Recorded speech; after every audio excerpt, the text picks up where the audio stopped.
Okay, so the last session for our 2 days gathering is on ADVAC, and I will request Kamel to introduce ADVAC to you. Most of you have known ADVAC or had been an alumni of ADVAC, so I think we can. Some of us are very much aware of it. I'm Siddhartha. I'm the regional advisor. Had been with you for the last 2 days in case you forgot that we had been together. But, just for our speakers who will be joining, I'm very glad. And I will allow Kamel also to introduce the speakers to us. But I think as we talked, we had a discussion yesterday, isn't it? That we talked about what are the evidence on a topic that we have, and how you as NITAG, at the National Immunization Technical Advisory Group, either chair or your secretariat, you are looking into the evidence, and then you are moving into how to make a recommendation.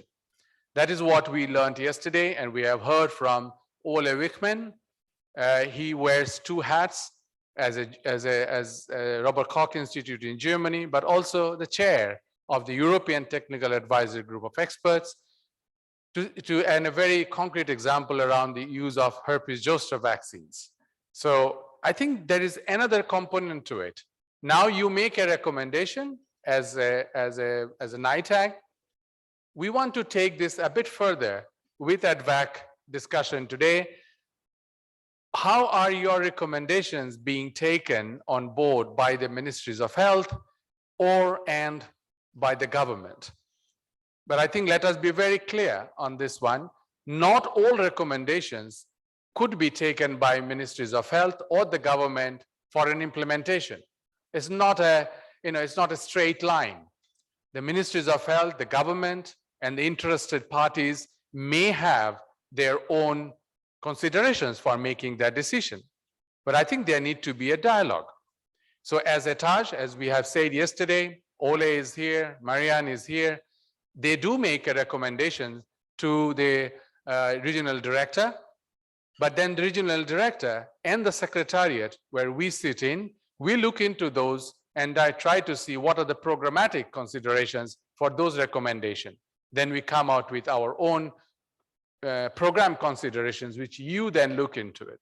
So I think it's not a linear line around this whole evidence to recommendation to action. But as we also heard yesterday and we discussed, science and politics will cross or will find itself at the crossroads. Whether we like it or we do not like it, I think the government, the governance, and the politics will stay. And we have to find our own niche around that to see we as science and we who deal with science, how to find our passage into this whole process. So that's, I think, an attempt that we felt from the European region together with ADVAC would have a sort of a free-flow dialogue. And I remember what Kamel told me at one point of time, there is nothing right, there is nothing wrong. It's a matter of finding what is more prudent in the current setting. So on that note, maybe I can pass the floor to you, Kamel. Thank you. Thank you very much, Siddhartha. And just to express my gratitude for being here after a few years having disappeared. I'm very glad to be back to the European region meetings with the EPM managers and the NITAG members. So I met many ADVAC alumni in this room. I'm not going to ask you to raise your hand, but there are many. And I'm very glad about that. That's a sign that ADVAC is quite successful in helping countries to have great experts to take care of the programs in their respective countries. So I'm very glad about that. But for those who don't know the program, ADVAC is a vaccinology course, advanced vaccinology course. It's a 2 weeks course every year. It's in person, it's in Annecy in France, and it's an advanced course. That means that it's a heavy course where you are able to really have a very broad and a deep dive view of the different aspects of the immunization area. So I really encourage those around to visit our website, so you can find many information about the ADVAC course. But the ADVAC course is also this alumni network. We have this course has been in place for more than 23 years, and we have more than 1,500 alumni around the world. So we are trying to reach them out on a regular basis with some updates and some information regarding progress in the immunization area. And that's why we're also moving into having more regional networks, and that's why we are here. Because while discussing with Siddhartha, we saw the interest from the region to have like some discussion on specific topics of the region. And one that really was expressed by many EPI managers, immunization directors, and NITAG members was the difficult dialogue with the ministers and the politicians. And Siddhartha summarized it very well. So today, I mean, what we are proposing is to have two presentations from two eminent experts that I'm going to introduce immediately. And then we will have a few questions to them, and we will then open the floor for questions from the people here in person in this WHO Euro meeting, but also from people that are online. Usually when we organize those webinars, we have plenty of alumni online, and they can ask questions using the chat. And I will collect those questions and I will share with the participants. So let me introduce the two speakers that you see on the screen. I would like first to thank you for accepting to share their experience in terms of this topic. So the first speaker will be Brigitte Autran. Brigitte is a national from France. She's an MD, PhD, and she worked for many years in the area of HIV, where she did research on the cause of infection, on the immune defenses, but also on the treatments and the vaccines. So she's been working on that for many years, but she's also a very high-level expert, and I'm sure that some of you have met her in various meetings and committees. She's now an expert. She was an expert in the NITAG of France, and she's now the chair of the French Surveillance and Response Advisory Committee that was put in place following COVID to manage any kind of risk. She was also a member of WHO committee, the GACS, as some of you know. So thanks, Brigitte, for being with us. And the second speaker will be Hanna Nohynek, that again, many of you already know. Hanna is a national from Finland. She's the chief physician at the Unit Infectious Disease Control and Vaccines at Department Health Security of the Finnish Institute for Health and Welfare in Finland. She's an MD, PhD. She worked in international health. She serves as the secretary for the Finnish NITAG. She worked heavily in the COVID, like many of you. She's now currently the chair of the WHO SAGE in Geneva, well known from all of you, and also member of the ECDC NITAG Coordination Committee, Advisory Board of ECDC EMA Vaccine Monitoring Platform, but also, as some of you will know, the International Vaccine Institute. She's a board member of this group. So without more talk, let me hand over to Brigitte for her presentation. And then we will have, I would suggest, immediately after the presentation from Hanna, and then we can have a discussion around that. Thank you. Brigitte, you're on mute. If you can unmute your mic. Yes. So thank you very much, Kamel, for this invitation and very kind introduction. Thank you, Siddhartha, also for the invitation. And I'm very glad to join all of you, although it's only virtually. I'm still a fan of ADVAC. I've been giving a lecture on the HIV vaccine and desperate hope for an HIV vaccine for more than 15 years.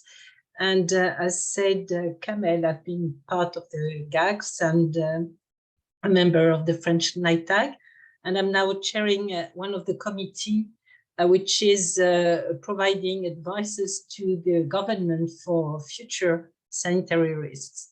So let me first I have a problem with my, oops, it doesn't want to.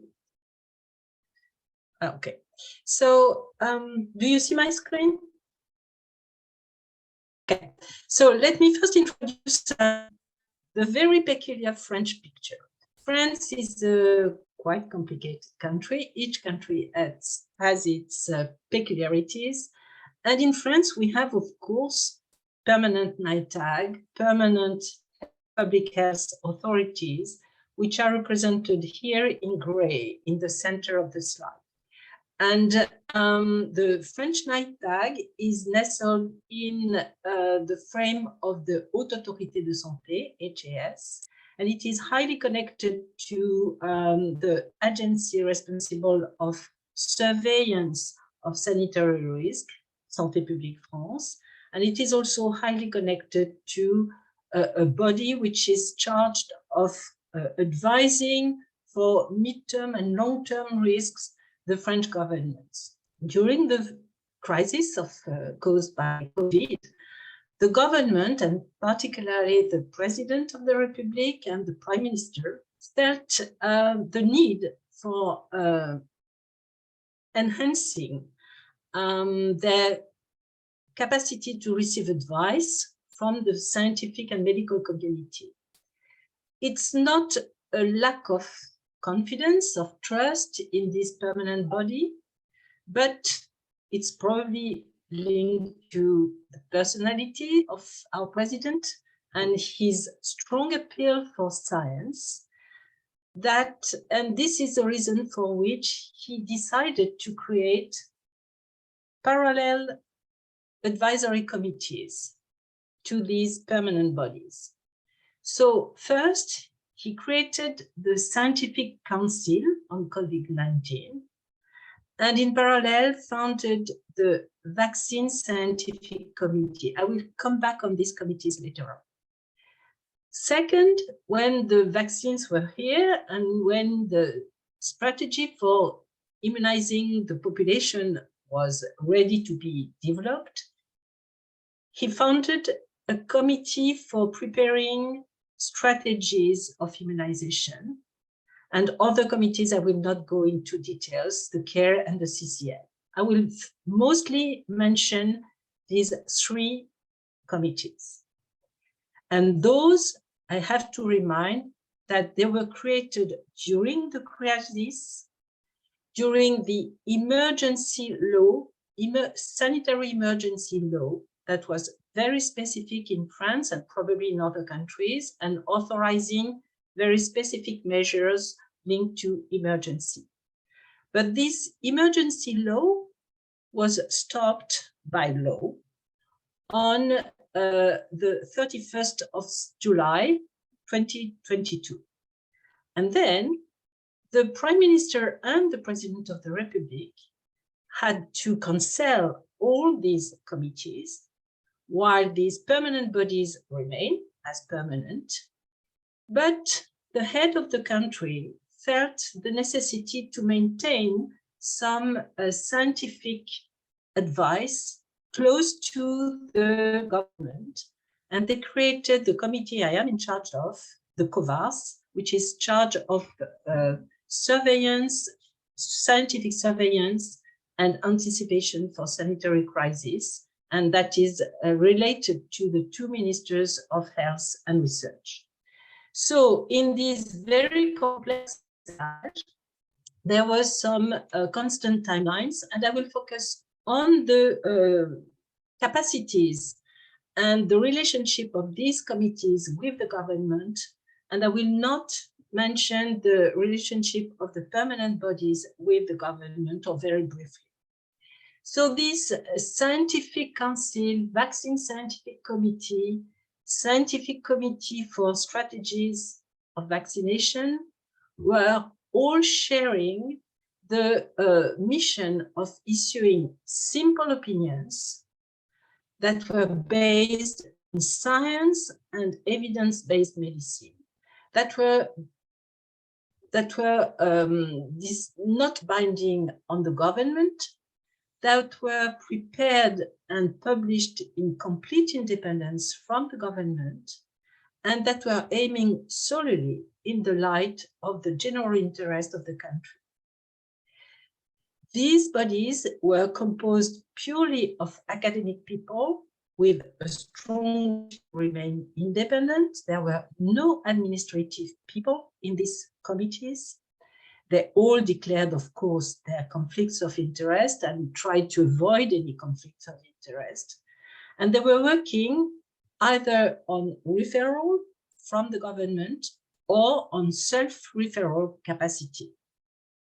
They were writing advices to the governments, but these advices were published in a relatively short time frame of several days after they were issued, and they were allowed to make publicity of their opinions in the media with a different timeline for communication to the government and communication to the media. Perhaps I will come back on this. So first, I will briefly mention the scientific council that were headed by Jean-François Delfraissy. So the particularity is that there is no permanent equivalent, or there was no permanent equivalent in public health agencies in France. It was composed of 16 academic people, MDs or PhDs, with a particularity of representing the whole branch of sanitary domains.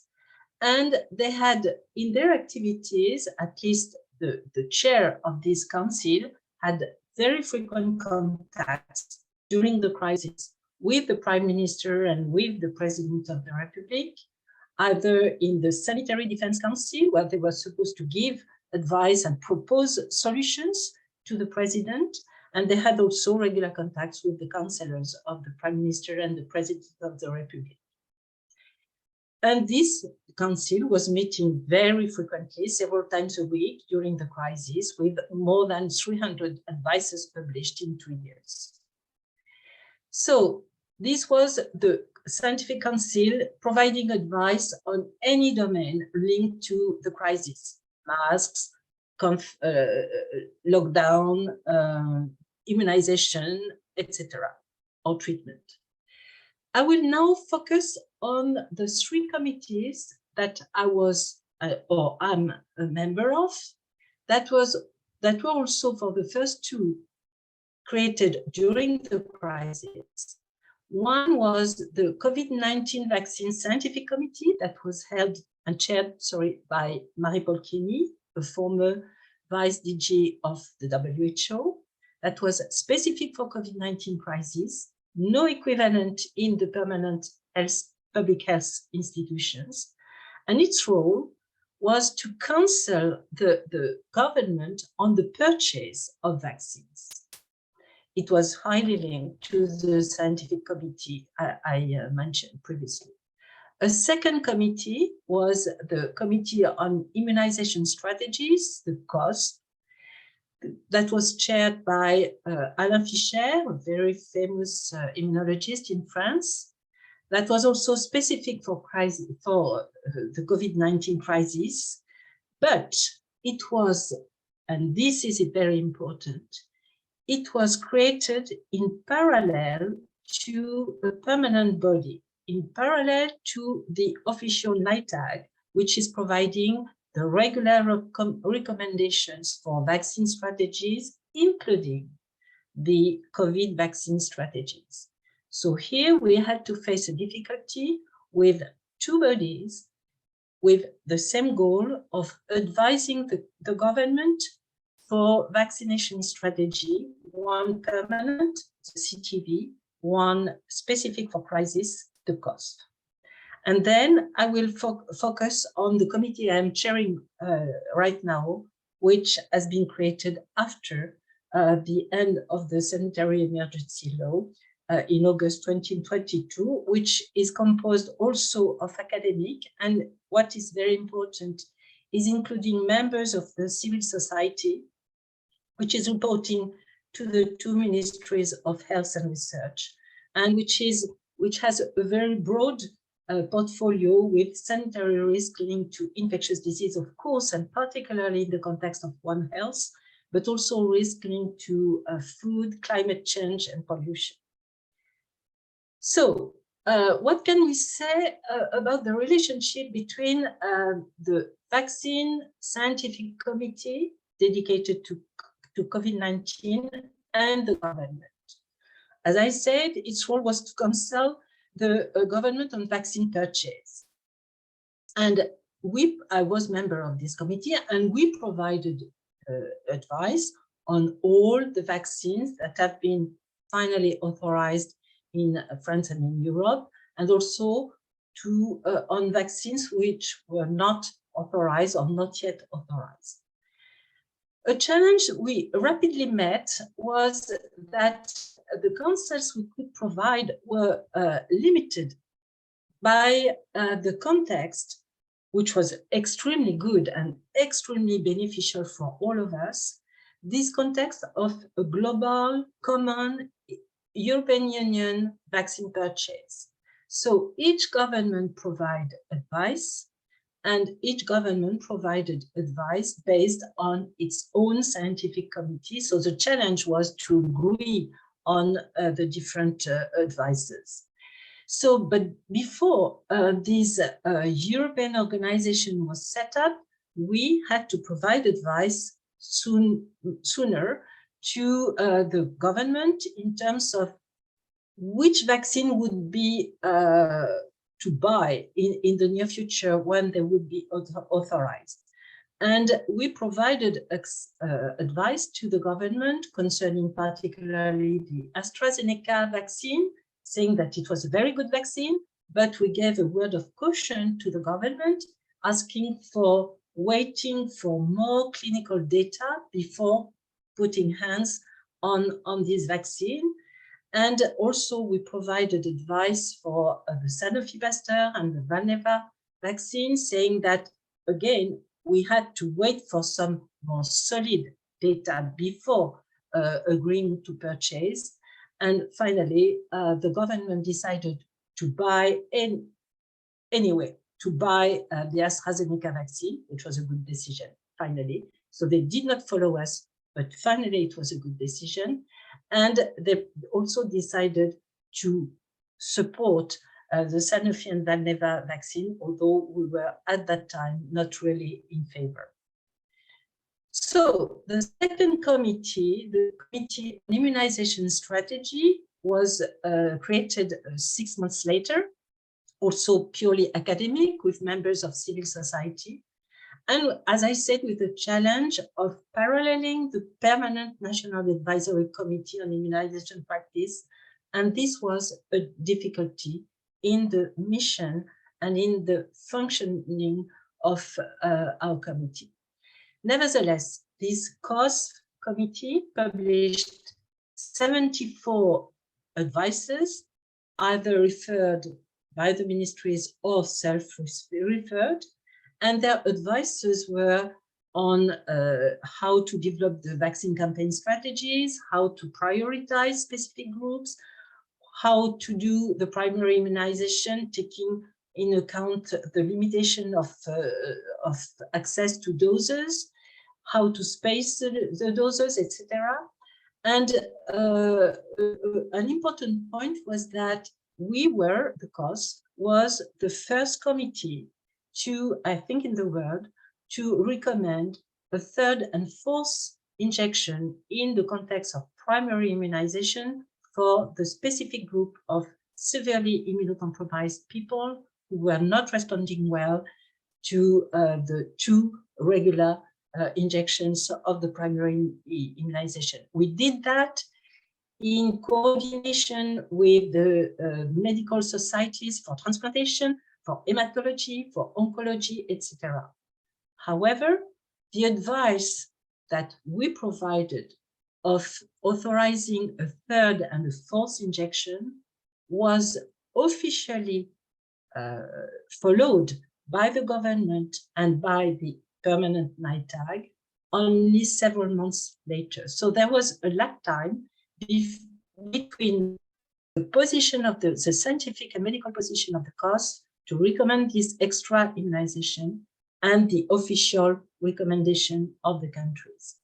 So the advices were also on other topics, and I will concentrate on some topics that were a matter of debate between the government and the COS. So particularly, we had some delays from the government in following the committee advices, as I said, for the primary immunization of immunocompromised, but also on another topic that was apparently very simple. We recommended, as the permanent NITAG recommended, the strong coordination between the COVID-19 boost in 2021 and the seasonal flu immunization. But the government didn't follow immediately our advice because of distinct organization for flu vaccine campaign and COVID vaccine campaign. So there were an administrative difficulties in merging these two campaigns. And the result was that there was a lot of discrepancies between flu immunization and COVID immunization, although globally it worked quite well. Another difficulty that we had to face was the advice we provided on how to catch up or how to validate the immunization of permanent residents from abroad that were living in France, and how to adapt their immunization strategy that had been first initiated in other countries to the official French strategy. So in June 2021, we were referred by the Health Ministry on what attitude should we adopt, should the government adopt regarding these foreign residents immunized with a vaccine that was not authorized in France. So in France at that time, we had the AstraZeneca, the Janssen, the Moderna, the Pfizer-BioNTech vaccine that were fully authorized and recommended. There were some vaccines that were not yet authorized or authorized only by WHO and even by EMA. A list is here. So we had the problem of accepting foreigners who had a primary immunization with one of these vaccines. And the question was, what should we do regarding these people? So our advice, published in June 2, was to adopt a vaccine strategy that was in accordance with the WHO authorizations. We said, provided the WHO has authorized this vaccine, we should accept this vaccine. And we should validate the primary shot that have been performed with this WHO authorized vaccine. However, in July, a month later, the French government issued the sanitary pass that was also followed in other countries. And this sanitary pass was accepting only the vaccine that were authorized in France. In other words, for the foreign residents that had been receiving primary shots from other vaccines, they had to redo a complete vaccine scheme according to the French regulation system. And happily, in September, on 23rd of September, we had the government accepting the notion that the vaccine authorized by WHO could be validated. So there was a 4 to 5 months delay between our scientific advice and the application by the government. Another issue was the vaccine access of the very isolated people and precarious people, particularly the elderly that were non-resident in nursing home, but also the isolated countryside people or from poor suburbs or the gypsies, etc.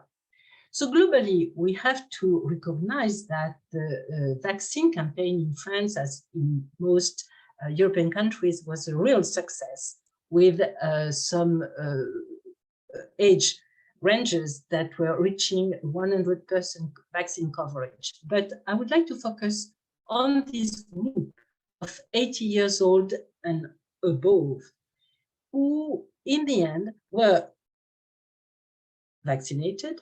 But in April 22, so a year from now, there were still more than 11% of these people who were not yet vaccinated, who had not received a primary vaccination. And most of them were not coming from nursing homes. They were really isolated old people.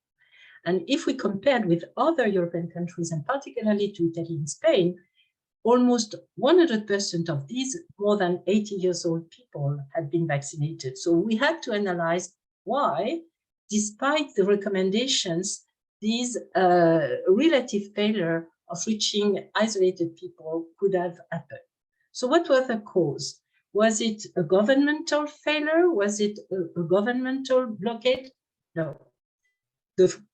We have to say that the government really followed the recommendations of approaching these isolated people. There were more than 4,000 actions of what we call in France, ADVAC. So despite these governmental incentive of going the closest as possible to these people, there were still non-vaccinated people. So what were the factors? Probably a limitation in the analysis of the size of the problem by the government and the French administration, but also a limitation of the home medical practice in France, difficulties of the GPs and nurses to go to home because of too limited numbers of healthcare professionals, and also probably because of financial issues and too low reward of these home visits. And certainly compared to Italy and Spain, a difference in family structure. So a lack of vaccination of some isolated people, which were not really a problem of government and probably a global problem of the society.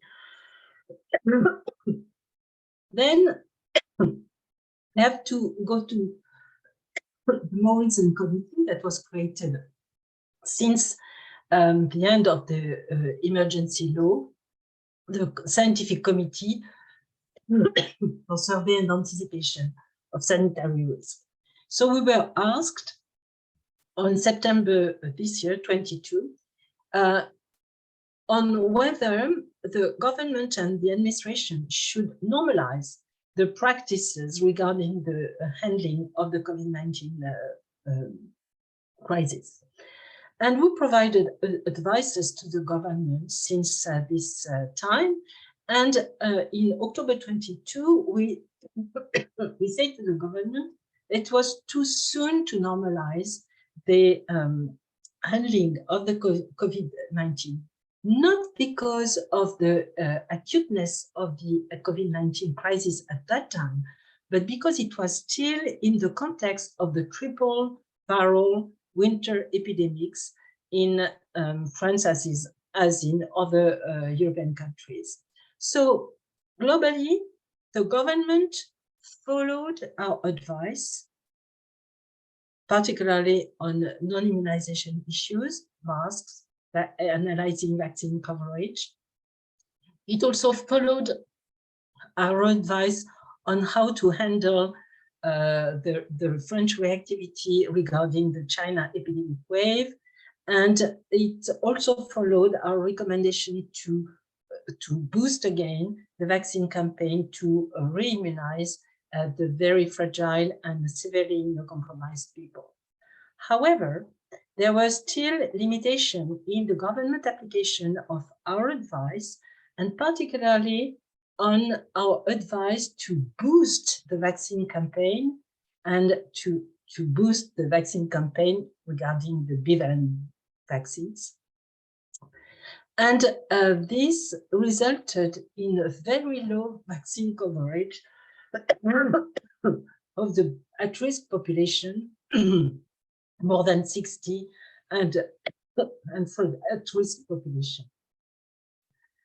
There was also a lack or limited government application of COVARS and other bodies' advices on fighting against COVID by non-pharmaceutical countermeasures, such as CO2 detection and ventilation in schools. So if we analyze the causes of this lack of adequation between our advice and the government application, what were they? Probably simply because the vaccine task force had been completely dismantled, as in other countries, at during the summer of 2022, and there were not enough forces to provide sustained vaccine campaign to provide strong access to COVID-19 in a context of French political and societal fatigue regarding the COVID itself and the vaccine in addition. Finally, and very briefly, as a COVARS, we are also facing other risks, and we had also to give advice on monkeypox, immunization strategy, on dengue, on avian flu, etc. I'm not sure I will go into the details, and I will simply go to the conclusions. So, in the context of the French situation and the French organization, what were the challenges in counseling the government? First, the timing.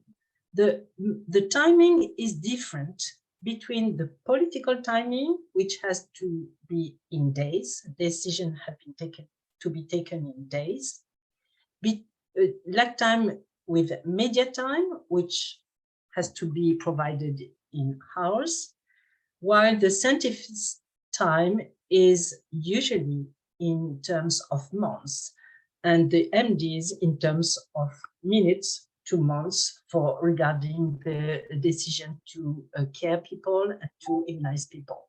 So different view of the timing. Second, challenge caused by doubt, uncertainty, and humility in the context of the scientist. The scientist should know, but before knowing, they doubt, they are not certain, and they can say, I don't know. While the politician cannot say, I don't know. They have to say, we have to do that. And the problem we had to face in France and probably in other countries is the lack of scientific culture in the top French hierarchy, as well as in the administration. And in other countries, a PhD is requested to go into public health agencies and administration, while it's not mandatory in France. Another problem, another challenge is linked to how to anticipate. We had to provide advice to the government on how to protect the healthcare system, how to avoid saturation of the healthcare system. And vaccination was obviously the best strategy to avoid this saturation.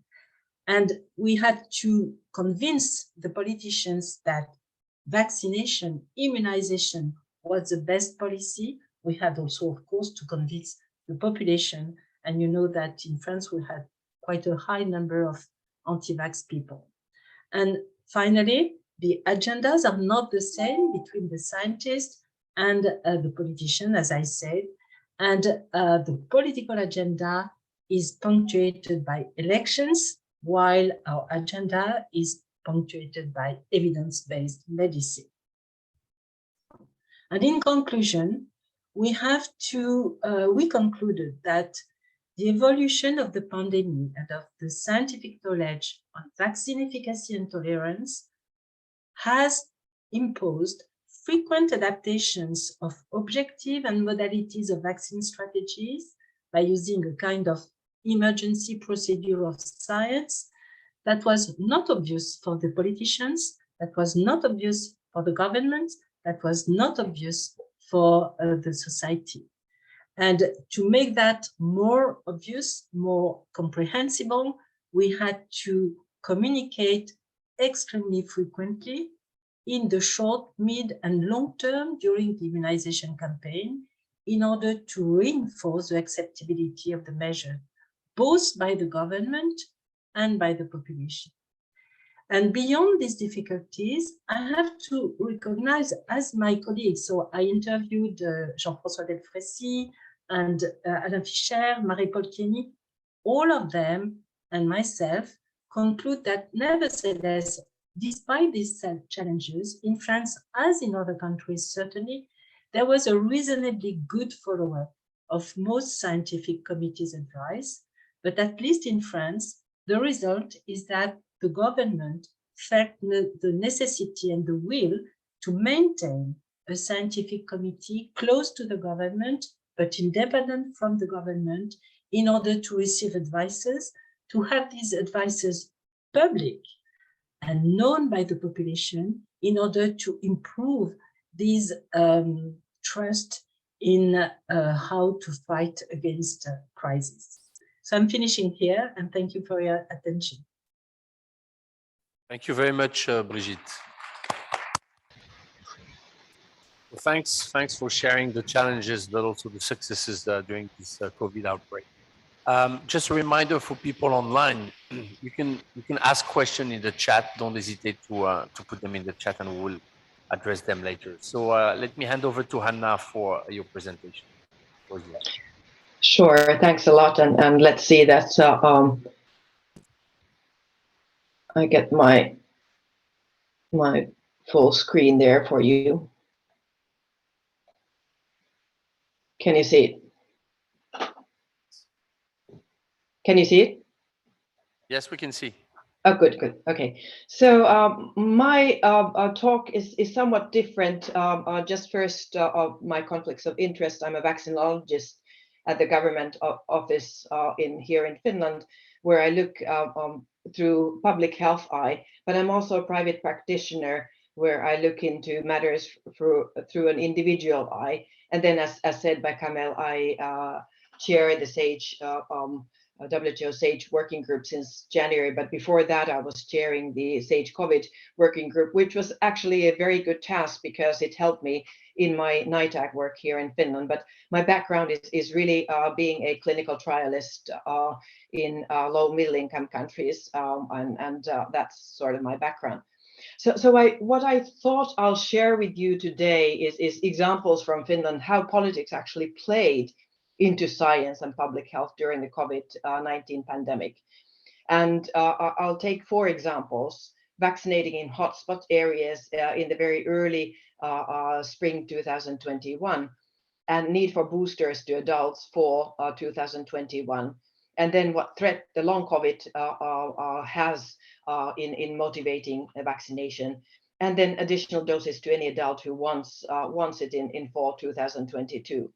I mean, these are really the very clear-cut areas where politics were playing in. But let me just give you the kind of a landscape on where we are in Finland. Finland lies very up in north, next to Russia, Norway, Sweden, and the Baltic Sea. We only have 5.5 million people with the 390 square kilometers of land. And we have a mostly publicly funded healthcare system. We do a centralized purchase of vaccines, which are paid by the government of Finland.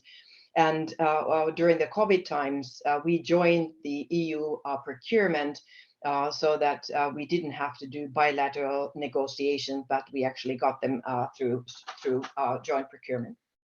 And the government of Finland, when the COVID struck us, already had a general principle of evidence-based policymaking, which of course lays a very good ground to any kind of a health policy making when this is a kind of a undertone of everything that you do in the government. So good so far. And then if you look into the population of Finland, we have very kind of a dense population here in southern part of Finland, and very sparse population up in the north towards Lapland. So with that landscape, let me walk you through our normal system on what happens in the national program when there's a surveillance evaluation saying that we need a new vaccine and we need to start thinking of the risk groups. So then we decide whether we put up a vaccine-specific expert group. If the answer is yes, then we look into the public health benefit.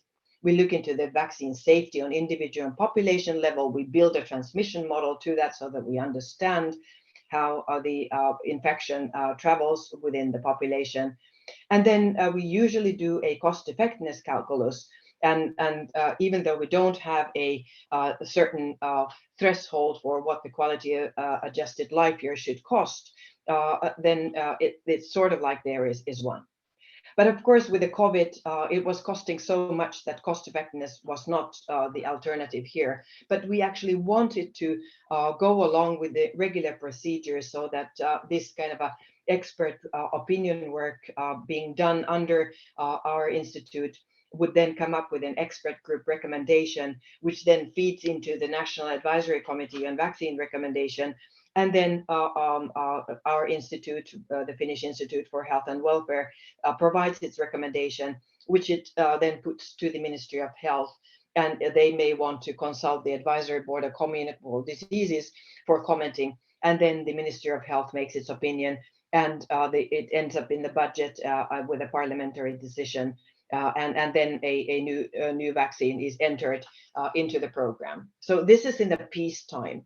But when COVID struck, we thought that this actually is working quite well. It's tedious, it's slow, it's long, but it has the basic elements that one actually needs, whether you're thinking of which risk groups needs a COVID vaccine or how you should deal with your burden of disease. So we decided that we'll keep this. We speed up the processes. We don't do a cost effectiveness study because there is no time for it and it's so costly anyhow. But we didn't put any kind of an extra body as what Brigitte was talking about in Finland, but we relied on the regular procedures. And then the statutory role of our public health institutes is actually that we give expert assistance to the government of Finland. And we give evidence-based guidance to communities or the well-being districts as starting from January this year it is. But interestingly, this THL guidance that we give, it is not legally binding. Legally binding are the communities themselves, the well-being districts, that they actually have the legal right to say eventually how things are being done. But it's been the kind of a rule in Finland that our advices, which we base on evidence, actually become the advices that the communities give. And so in line with these regular procedures, we came up rather rapidly with the COVID vaccination strategy for our country. And it was approved by the government of Finland for 2020 and 21. And it was agreed that the main strategic aims of the COVID-19 vaccinations are to avoid deaths, avoid severe disease and hospitalizations, and to maintain healthcare capacity. So this should drive any vaccine guidance and recommendations that we do, that they need to meet these kind of strategic aims. And we helped to set and meet these strategic goals as much as possible based on available data, both from abroad and from our own systems. We have registers for vaccines, we have registers for infectious diseases, registers for hospital discharge data and death data. And all of this we can utilize by linking with a person identifier so that we have hands-on on timely data. But of course, things were happening so rapidly. We also needed to plug in the biological understanding, and we also used a lot of mathematical modeling. We have mathematical modelers in-house in THL whose advice was constantly at our use. So with this basis, we actually gave the advice that the time interval we should go from the first to the second dose, which through the regulation of EMA was 28 days, but we thought that we could actually save more lives if we expanded that time interval and thus could vaccinate more people with the small amount of vaccines that we had in the beginning. Then we also thought that we would concentrate our vaccinations in those COVID hotspot areas. I'll come back to that soon. And the timing of the booster doses based on the seroprevalence and vaccine effectiveness analysis arising from our own data. And then further to the epidemic, we also started to look into some of the economic elements. We started calculating numbers needed to vaccinate to guide advising the additional booster doses in a situation where the healthcare staff in the primary healthcare services were rather limited. The time interval matter, even though this was against the label, the lack of doses kind of forced us to think about it. And what if we expand the dose interval to 3 months? And here the government said, yes, this is fine. We can go with this. And we debated that in the NITAG, and the NITAG also was of the opinion that we should go along with that. And so we actually, you can see from the numbers of doses here, you can see that we were able to actually, with over 3 months, be able to expand the program to many more people than we could have had we started the second doses earlier. So that was good. There is no disagreement here, even if we did off-label. But then when we started thinking that how could we still save more people from death and hospitalization, we thought that we could concentrate the vaccination in the hotspot areas during winter and spring 2021. And you can see that the incidence of COVID was differentiating a lot depending on where you were in Finland. We looked into the size of the population, we looked into the number of cases in hospitals, we looked into the numbers of cases in the infectious disease register, and through mathematical modeling, Simo-Pekka Vänskä and Tuija-Leena, who is apparently in the room over there with you in Turkey, they came out with this tripartite weighing, saying that if we weigh the number of doses to be shipped to these different areas by 1/3 of our population, 1/3 of the numbers of hospitalized, and 1/3 of the numbers of COVID cases in the infectious disease register. And here you can see the hospital districts. We could actually, with this tripartite approach, we were calculating that we could actually save a lot more lives than if we spread the vaccines with the equal population-based distribution. But this actually was no-go from our Minister of Health. They were debating on the matter. They said, yes, maybe yes, but maybe not. And ultimately they were playing time with us. And by the time that they kind of watered this down, not really taking our advice, it was almost just about too late to do this. So here we really, I mean, we had quite well justified calculus, but it boiled down to a few individuals who were against it, and we thought of that we lost the game, and were rather dissatisfied of the process. We thought that the experts were not thoroughly heard as they should have. Another such occasion was when we started contemplating on whether a booster is needed in the fall 2021. And this happened around here, where you can see that after the kind of a summer break from COVID, numbers started increasing in the special care, in the primary healthcare, and then the ICUs. The numbers started increasing, and we then calculated through the register linkage on what is the vaccine effectiveness among the different age groups. And we ended up with rather conflicting views of evidence.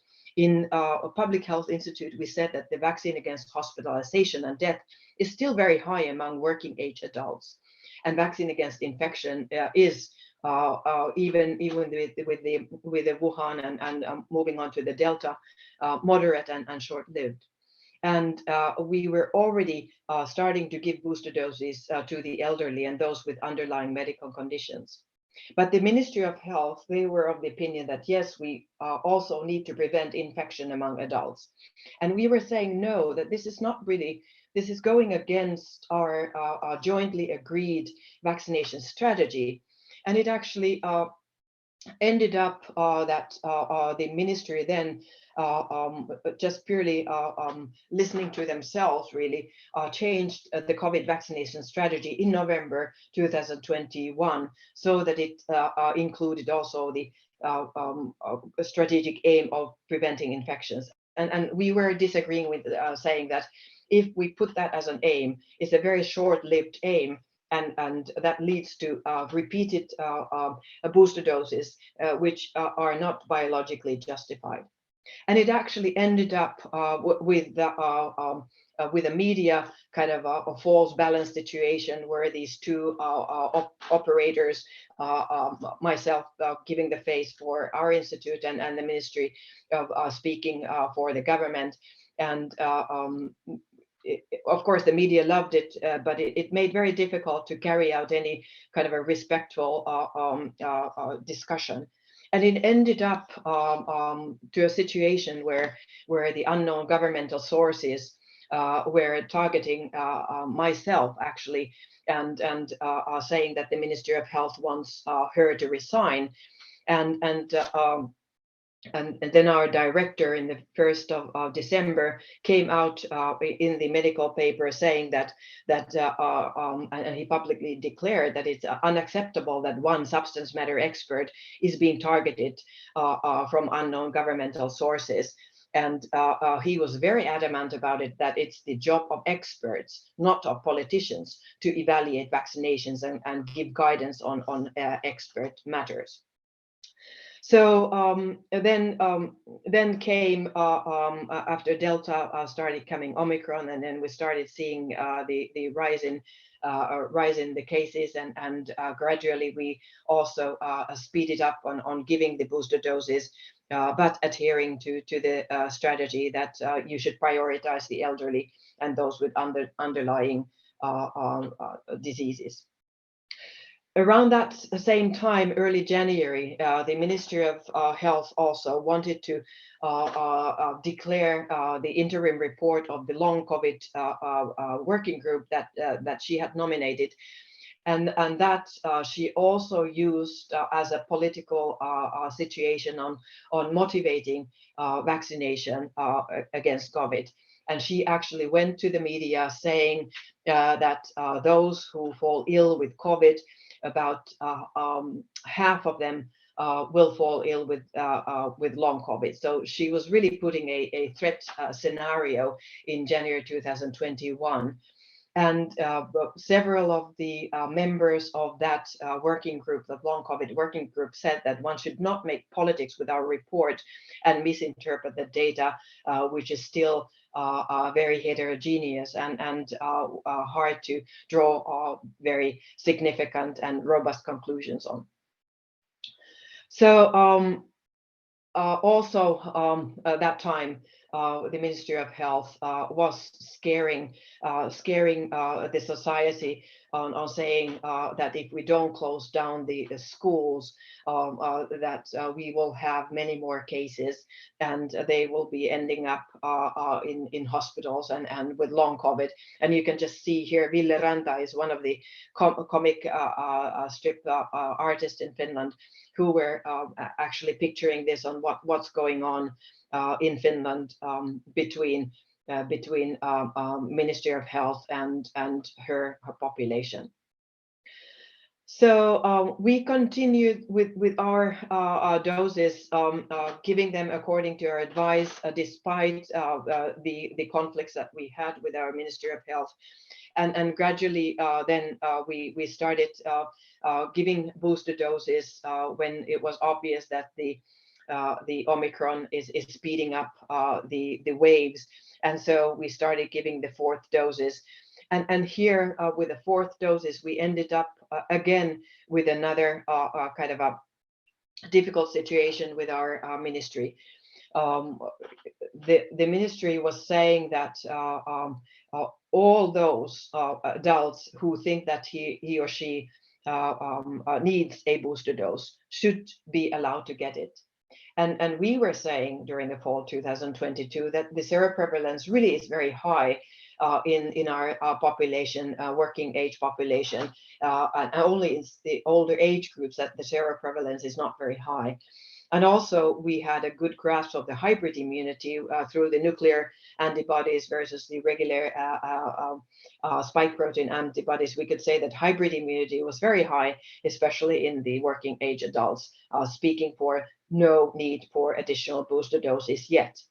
And then through our register linkage studies, we could say the risk of severe disease and death was minor in others than elderly and those with underlying illnesses. And also the public health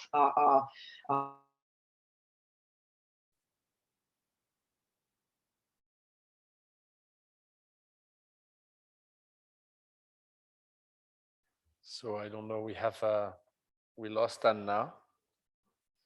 Give us a few seconds to try to reconnect her.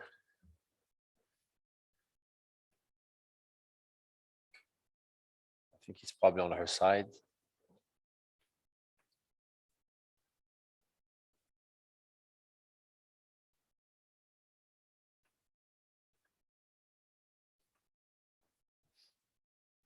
I'll send her a message.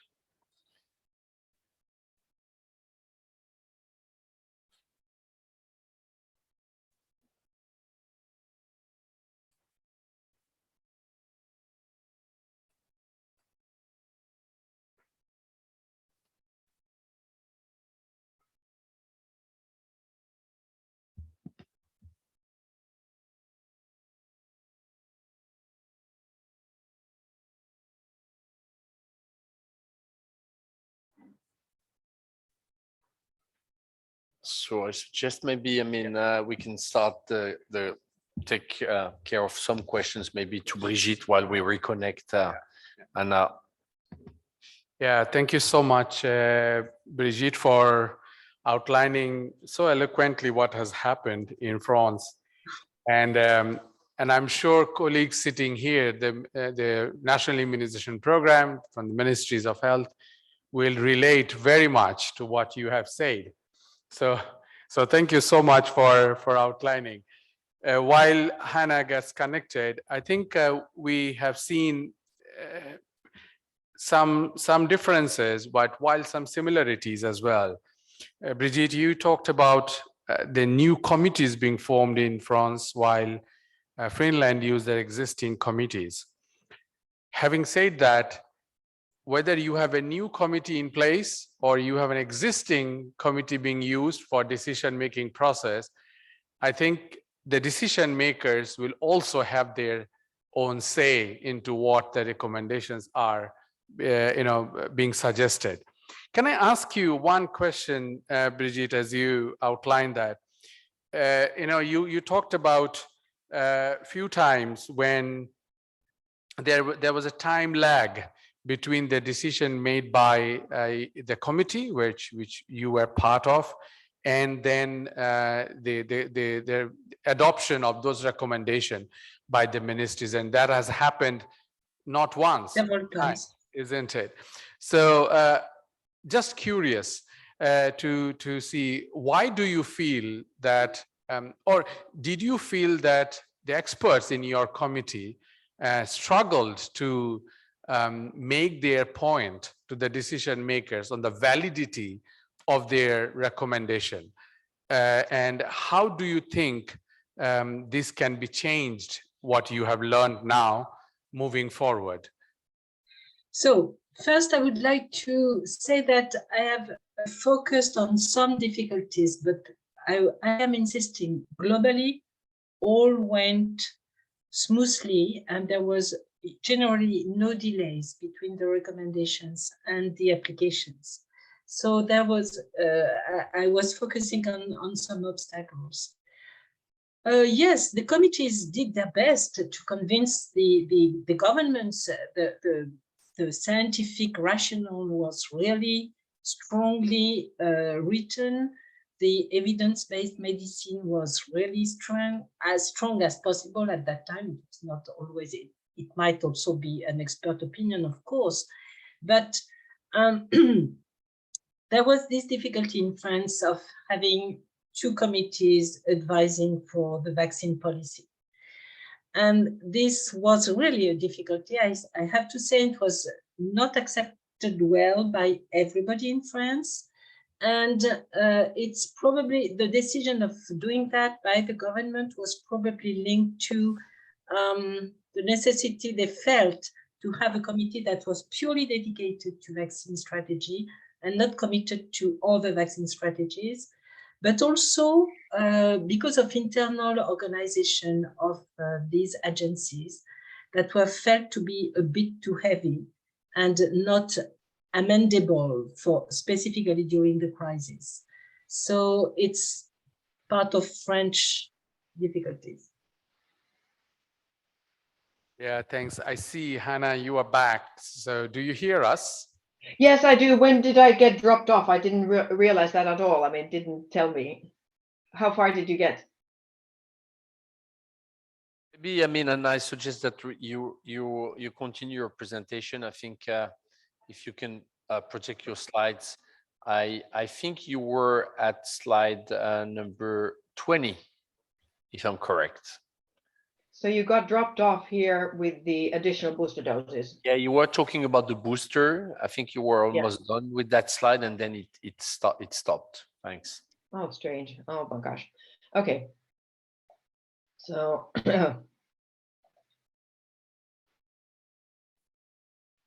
so this is what you saw?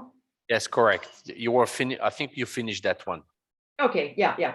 So so what happened was that then we did not recommend the booster doses for all 18 plus, and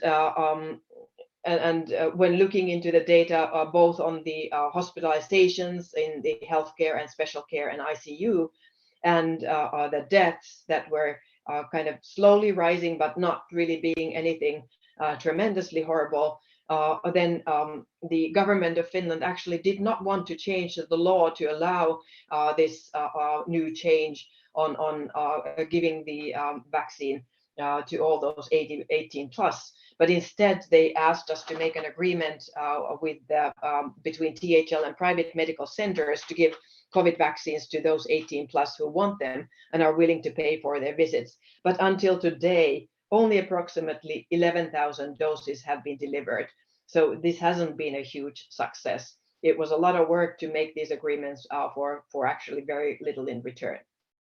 So right now, where we are is that we have then thereafter recommended the fall-winter extra doses to those elderly and those with underlying diseases. And right now we are in the middle of planning the COVID vaccinations for fall 2023. As you know, we are in the middle of post-election governmental negotiations. Most likely we'll have a right-wing government. We don't know what kind of COVID vaccination policies they want to put forth. It will be interesting to see. My lessons learned and what I wanted to share with you is that we really need to know the science. Know your science, your vaccines, your epidemiology. Know your own data from your own country. It's not enough that you just kind of know everybody else's literature. You also need to know your own data and what the situation is in your circumstances. And be transparent about what you know and what we do not know, so that as painful as it is, tell them where we are in the robust basis and where we are basing on modeling or our best guess. And stick to the evidence when forming vaccine policy and recommendations. Be prepared that politicians may not want to listen to you. As Brigitte very well explained to you, politicians have got a different frame of culture and mind and kind of a survival story. And our own messaging, we need to be very clear when a decision is made based on evidence and biological reasoning versus when it's made on political basis. And it's fine, I respect it that politicians need to make decisions. That's why we have elected them. But let's not allow them to use evidence in a way that it's forged into their political thinking and not truly the biological reasoning. And I would really wish, and my own lesson is that we need to keep these two domains separate. We need to advise them, but finally the decision really lies in their hands, and they need to be respecting what the scientific facts are telling them, and not playing false games as what I gave you as an example on some of these kind of games that we've been pulled into.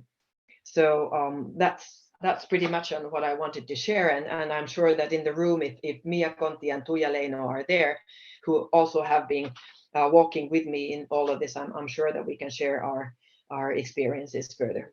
Thanks. Thank you very much, Hanna, for this presentation. What I suggest is that we will ask a few questions and we'll turn to the room here and then to the chat for questions from the participants. So maybe, Hanna, I can ask your first question. It seems that you went through many difficulties, and I think that many people in this room have a smile on their face because they had the same difficulties working with politicians in their respective countries. So maybe one naive question, Hanna, what would you do differently? Because politicians are politicians. As Brigitte said, they have their time, they have their pressure, they have their reasons. They are not scientific people. So many things can explain the way they don't always want to listen to the experts, and they sometimes can't even listen to the experts. So naively, what would you do differently to make the situation you went through easier, in addition of what you just described in your last slide? Well, I think what we learned is that you need to be very open about it. We did arrange webinars that were open to the whole society, to media professionals and citizens. And I probably would do even more of that, because through the media, if you play it well, they echo your messages and they come back to you if you are a trusted party. So at least even during those clashes, it seemed to me that those that were opposed were actually quite a small group, and our main messages actually did carry out. So I'm not sure if I would do things much differently, but I would take care that the information is available in a easily digested manner as soon as possible. And for that, I think the whole preprint culture that we got into is excellent, because it has allowed sharing on the very rapid basis. And do publish also in your own language very concise kind of nuclear messages that the end users can use. I think that would be my kind of what I would do differently, maybe putting even more resources in that. Thanks, Hanna. And indeed, it seems that having a third party in this relation with politicians is always a good thing. So, but as you said, it's not always easy neither to communicate with the civil society, with the public, and that's probably something where we have to all make efforts to be trained in communicating in an easy way to the general public. Maybe Brigitte, I can ask you the same question, and then we'll open to the floor. Brigitte, do you think what would you do differently?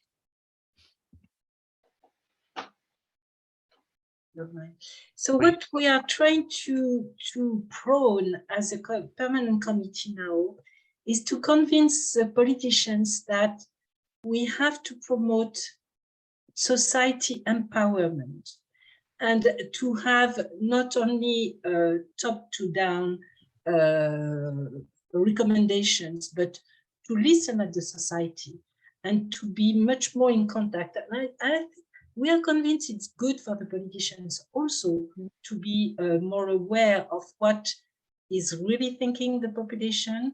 And it's good for the population to be capable of handling personally some problems. I'm coming from the HIV world where empowerment is really working and very efficient. I'm convinced, and the people in my committee are convinced, that this is really the future of how to better manage the relationship between the governments, the scientists, and the population. So thank you, Brigitte. And let's open now to the floor here. I'm sure that many of you can share your own experience and how you succeeded or not regarding working with ministers. So I see a hand in UK and then in Germany. Please introduce yourself for the people online.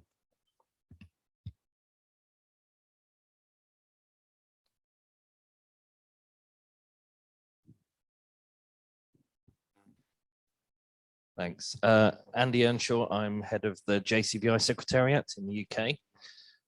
First of all, comments on Hanna's presentation. I think a huge number of similarities with the UK experience during COVID. A lot of similarities indeed. I think when sharing those same problems with the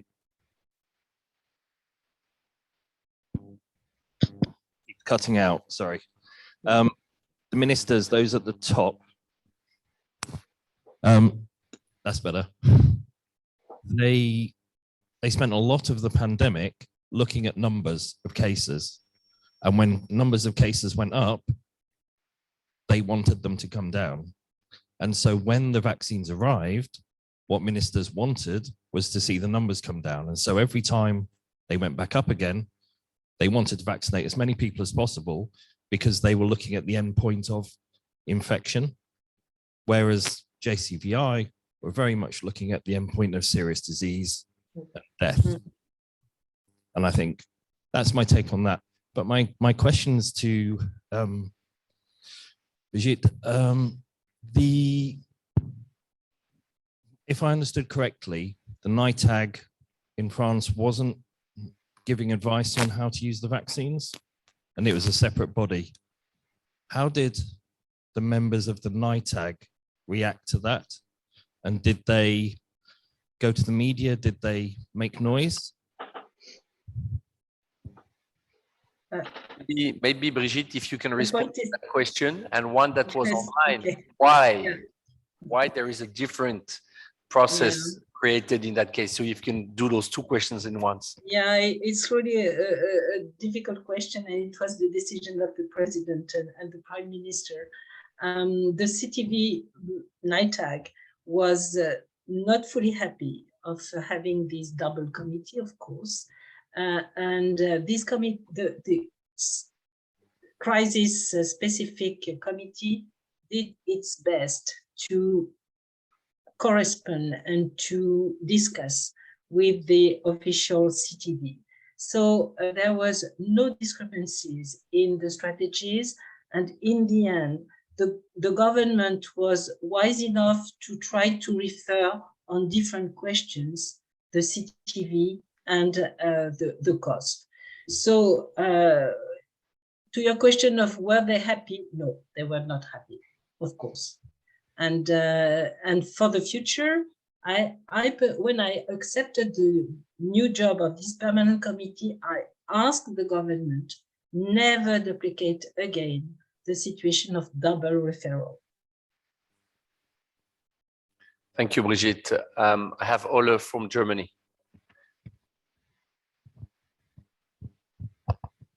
Yeah, thank you very much. It's actually a little bit following up of what Andy just asked about the situation in France, because in Germany, we actually had the same discussions if we should have a separate committee, and these discussions are still actually ongoing. I was wondering, were there some attempts to bridge between these two committees? Like, was there the NITAG chair also member of this new or parallel committee? And the second question, did this new committee had an executive secretariat that supported them? And was it hosted by a different institute, like for the NITAG secretariat, or was it also different institutes? Yes, so we have permanent relationships.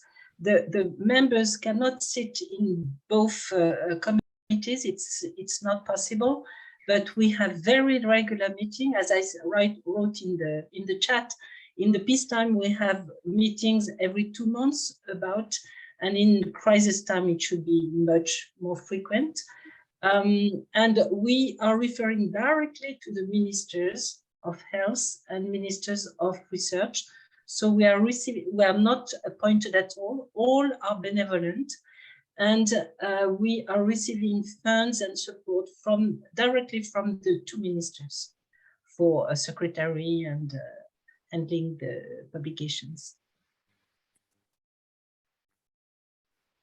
Any other question in the room?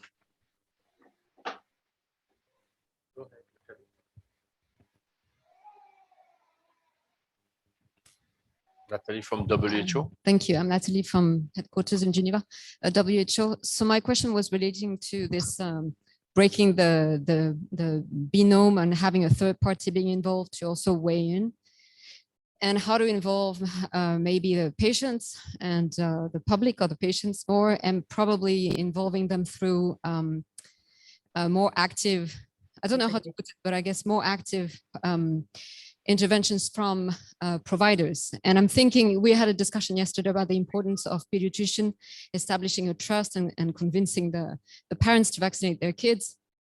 And we know that in our countries, very often GPs have 10-15 minutes per patient. So I think one of the issues is also that our system is not allowing that trust between our GPs and patients to really be established, because the GPs are not prominently or as prominently involved in the health of adults. And I wonder how much that could have helped in the system. Thank you. So in the French example and these crisis committees, we had GPs on board. In my committee, we have a GP, we have an emergency specialist, and we have 3 people from patient associations and organizations and from the civil society.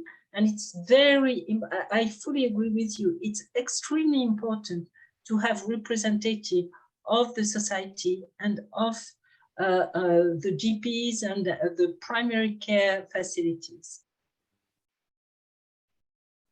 Hanna, you want to respond to that question? With us, it's interesting that we haven't really thought about the patient organizations so much. We do have the GPs and represented, and also the public health nurses in our NITAG, but civil society, no. And actually, that's a good point that we might want to think about it now that we're establishing a new NITAG starting from September on whether there should be that kind of a person represented. I guess when it comes to vaccines, it's mostly the public health nurses who are with the families from the very beginning. So there is already a very good trust to start with, and in the COVID times, it was good and easy enough to kind of build on top of that. But whether we would need to strengthen on it, it's something I cannot necessarily answer right now. It's something we need to think on where we're failing the public. I mean, when I said that we did hold those webinars, those were made in the sense that the public could understand that we tried to make all the presentations and answer to their questions. They were able to send in questions to us, which we then took on board in the webinar. So that was a kind of a dialogue. But is that sufficient? I'm not ready to answer. If I can add something, it's not easy to define who is representing the civil society. Patients organization, it's easy. Civil society is much more complicated. So we have chosen people from NGOs going closer to isolated people and to remoted people, but there is a real difficulty in defining what is a civil society and who is representative. Any question in the room? I don't see any, so I'll move to the chat. And there's a question from Johanna. I'm just reading. Very interesting talks, thanks. Question both to Hanna and Brigitte. What, in your impression, are the common traits for the situations where politics and science disagreed? Could it be that politicians were careful not to do anything that could be considered to be unfair, unequal, as the uneven distribution of vaccines in the Finland case, for example? Yeah, actually, you're quite right there that this politician most likely was concerned that if she does this kind of a division of the vaccines unevenly geographically, that may backfire in the next elections. And also there are some laws in Finland that talk very strongly about equality and geographic equality. So that was factoring in. But I think she also was concerned on how that will play out in this kind of a political situation. I would say the same, and we have also discrepancies. And the peculiarity of France is that we have also ultramarine territories in La Réunion, in West Indies, etc., with a huge inequality by fact. Although the law is promoting, of course, equality among every French citizen, access to healthcare is not the same everywhere in France, and this is a matter of fighting with the government and the politicians. Reading another question from the chat, and I'll go back to the room after. So there was a question there are several questions from Louise, who's in charge of the NITAG support at WHO, and I think you responded to many of them, Brigitte, but the last one was, and I'm reading, a follow-up question. Moving forward, and in case of a new emergency scenario, and we will have new emergency scenario, do you think a similar committee will be set up, a committee close to the government as it was established, or should we ease the HAS, which is the French agency where the NITAG sits? Should we ease the HAS processes and create specific terms of reference for pandemic response? What do you think about that? So the committee I'm chairing now is supposed to be permanent and is supposed to be this extra scientific committee close to the government, but independent from the government. And what I have really defined with the government is that there should be very close relationship with the CTV, with the permanent NITAG, and that the referrals should be distinct between my committee and the CTV. So this probably is the best way to handle the future. I think the positive view is that the governance and the politicians have really felt the need for having close access to scientists. And it might be peculiar to the French situation where the politicians perhaps have not enough scientific culture, but I think that it's a good example that the politicians recognize the importance of having a scientific committee close to there. So let's turn to the room. Shalini, you had a question, please. Thanks. Oh, sorry. Thanks very much to both of you for a really interesting presentation. I actually had two questions. The first was, did either of your NITAGs have an ethics person? Because certainly, you know, at a time where there wasn't a lot of vaccine, my guess is there were a lot of ethical issues that did come up, and I just wonder how your committees dealt with that. My second question is around how you dealt with politicians sort of saying, well, this is what another country is doing. Why are you recommending something different? Thank you. So- Common question we heard all the time. Why are we doing differently? Please. So Brigitte, start. I can say that in France, we use this argument to convince the government that we should not do different or follow different directions than our neighbors. And we really strengthen the necessity of having a common European recommendation, of course, adapted to each of our healthcare system. But the lack of difference with our neighbors is very important for the politicians. At least in France, they were always looking at what was doing in Germany, in England, in Italy, in Spain. Our neighbors were very important, and it was a very solid argument for us to do the same.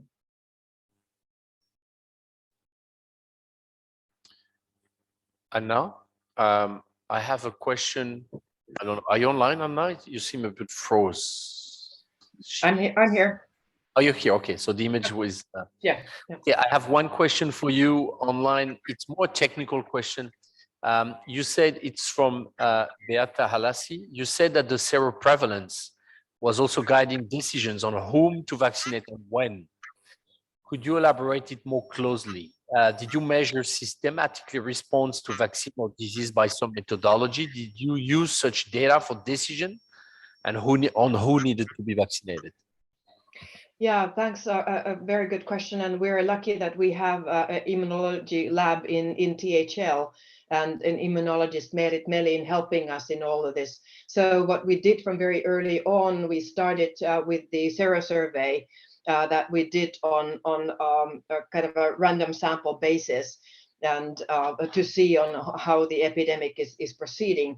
And we're doing this kind of cross-sectional on where we are right now, and we're looking not just spike protein antibodies, but also nuclear protein antibodies, so that we can understand on what part of population has got natural infection and what part is protected by vaccines, and to understand the hybrid immunity better. And this has been guiding us when we have been thinking about who needs the booster doses. I mean, it's clear that everybody needs the primary series 2 doses, and pretty much everyone needs also 1 booster. But thereafter, it really is a question on who will merit from either the variant-containing vaccines or the earlier vaccines. And for that, it's been one guiding fact among several, because we also look into what is the vaccine effectiveness against hospitalization or death through our population-based register linkage studies, which is pretty much online and up to date. So all these pieces fit together, and we try to then make our decisions based on that. But you can see from the politics side, I mean, they would want to have the numbers go down as rapidly as possible, and numbers of vaccines being given to as many as possible. So it's like this political drive that I want to show that I'm doing something, instead of picking on who are in the most need of vaccines.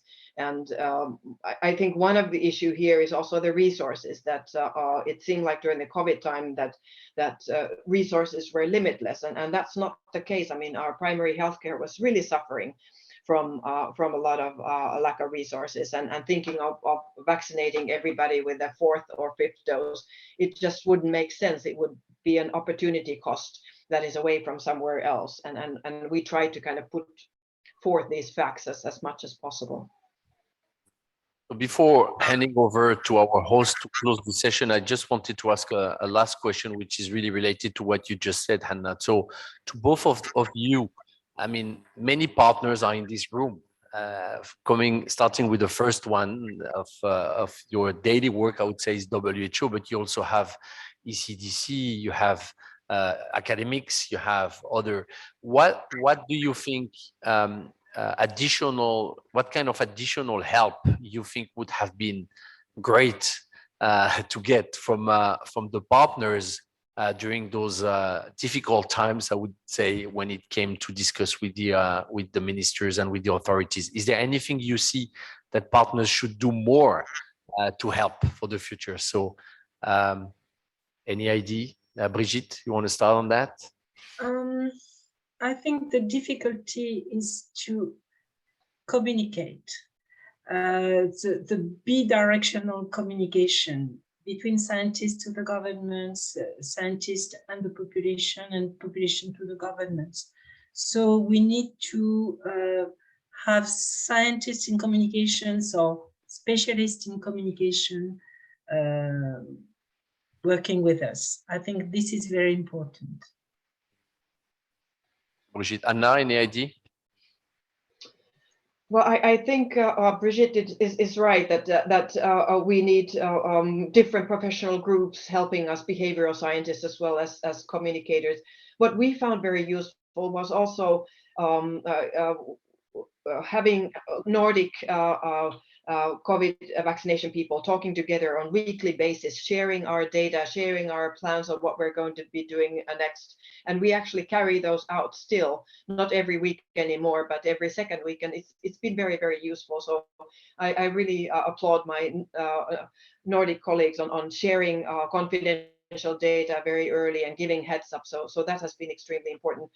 Of course, it would be good if the evidence-based decision-making and guidance is coming from WHO or coming from ECDC would be timely. But, you know, knowing it personally through my chairmanship, since we need to rely on data, gathering that data, analyzing that data does take time. And then we just need to allow ourselves that time. Oftentimes, you know, media was quoting me saying, Nohynek is asking, where are we in a hurry for? It seems like the politicians have such a great hurry that they would want to just kind of glide into decisions, whereas it does take time, regardless of how rapidly you want to work. So be patient is another thing. All the people who are working on this should have more patience. Thanks. But I agree with Anna that international collaboration in recommendations is very important. Mm-hmm. So there are many initiatives regarding the NITAG collaborations, for example, that are, I think, very helpful and probably will expand in the coming years. Just to say before handing back to Siddhartha, just to say that there are many other questions on the chat. We will ensure to share those questions with Hanna and with Brigitte, so we can get some responses to those. We will also share on ADVAC platform website the recording and the presentations, so you can have them if you're interested to go back. And also to say that this webinar was the first on this topic, and I think that this topic we should probably continue to discuss in the coming months on what we should do as people working in the countries, as partners to support for the future activities around the emergencies and this kind of activities. So that's the first, and also the first webinar with the WHO Euro, and I hope that we will have many others in the future. Let me hand over back to Siddhartha. Thanks a lot. Thank you so much, Kamel. Thank you. And let us give a big round of applause for to Hanna, you and Brigitte. Thank you so much. It was really, really wonderful listening to you. And my colleagues in the regional office and my member states here, they all know that if I'm drowning, even then I'm optimistic that there will be a straw that I can catch. So, I feel that COVID-19 at least has an opportunity in the challenges that we have looked into. Hanna, we saw your picture and we also have seen you in the press conferences. We have also seen UK in the press conferences pretty regularly. We have also followed the press conferences of Denmark and also with Germany. I mean, those are a couple of countries that I have followed quite closely, and I'm sure my colleagues have seen several others.